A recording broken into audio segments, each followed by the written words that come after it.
Save a life at the animal shelters. It always happens when the economy is in trouble. Animal shelters fill up as people face a financial crunch. The current inflationary period, plus all those pandemic pets whose owners can no longer keep them, is just the latest example, and Santa Barbara County is no exception. Our shelters are full. We're lucky. So far, Kern County, just a few hours north, is already euthanizing hundreds of dogs, including cute, healthy puppies, each month, as they face far more animals than they can care for. We aren't there yet, and we can avoid most of that, but only if the community steps up and helps out. Otherwise, healthy, friendly animals will die simply because we don't have the resources to care for them all. To stay up to date with latest top stories, make sure to subscribe to this YouTube channel by clicking the button above this video. What can we do? There are several steps short of euthanasia, but they take community commitment. Here are some key ways to avert the nightmare of killing healthy animals for space. Adopt. If you have been thinking about getting a pet, now is the time. County Animal Services has dogs, cats, bunnies, and more at both its Goleta campus, at 5470 Overpass Road,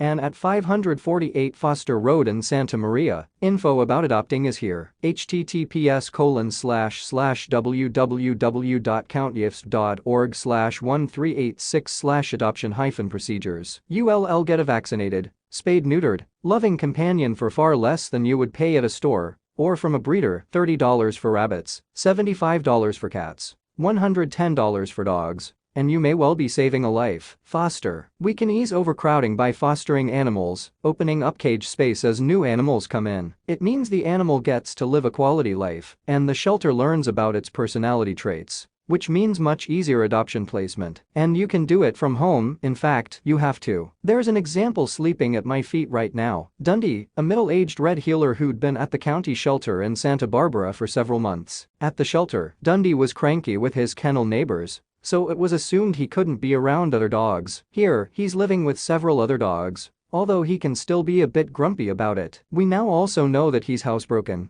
good on leash, likes car rides, does well at restaurants and cafes, and is a cuddler. Also not good with cats. For more on fostering, email scasfosters@gmail.com. Volunteer. Volunteers can vastly improve quality of life for sheltered animals, giving them exercise, attention, and enrichment that make shelter life more tolerable. Longer-term shelter life is like a prison, wearing down an animal's spirit and physical health. Enriched animals can hang in there longer, giving them more of a chance to find a home. This is true for most of the species at the shelter, and even more so for dogs. Volunteers who take dogs on outings also get a chance to know them better, while giving the dog a break and a chance at normal life. And you'd be amazed how many adoptions come out of chance encounters. Volunteers can also join teams created to help promote especially needy animals. Case in point, a few weeks ago, the Animal Services Director alerted us to a long-term resident, a German Shepherd named Mushu, who was clearly deteriorating. She pretty much said, either we come up with a plan for him,